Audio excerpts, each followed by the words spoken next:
जोहार, प्रणाम, आदाब। आने वाले 20 नवंबर को लोहरदगा जिला में वाटरशेड महोत्सव यानी जल छाजन महोत्सव मनाया जाएगा। मैं आप सभी लोगों से आग्रह करती हूँ कि आप सब लोग उसमें सम्मिलित हों।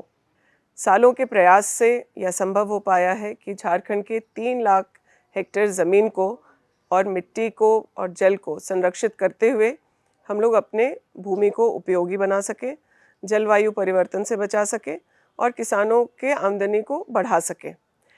राज्य सरकार के प्रयासों से आज करीब 28 ऐसी परियोजनाएं चल रही हैं और केंद्र सरकार के सहयोग से 30 जगहों पर इस योजना को हम लोग चलाने का काम कर रहे हैं।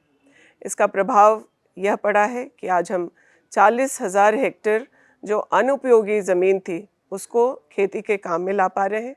किसानों की आमदनी में 15% का वृद्धि हुआ है और आने वाले समय में इस पूरी स्कीम को पूरे राज्य के 24 जिला में सफलता से कर पाएँ, इसके लिए हम लोगों ने इस महोत्सव को आयोजित किया है। ये बहुत ज़रूरी है कि जो हमारे किसान हैं, जो हमारे गांव हैं, ग्राम सभा है, हमारी पंचायत हैं, जल छाजन के उपयोगिता को समझें और उसमें सहयोग करें।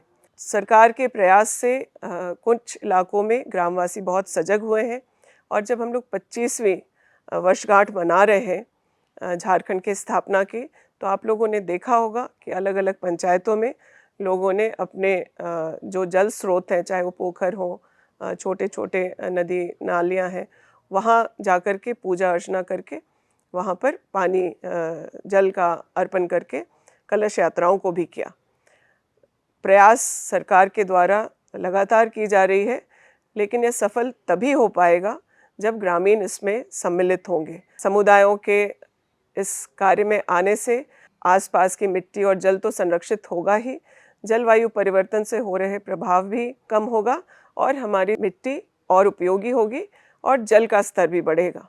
जो योजनाएं चल रही हैं उन इलाकों में 4 से 10 फीट तक जो वाटर लेवल है वो इम्प्रूव किया है।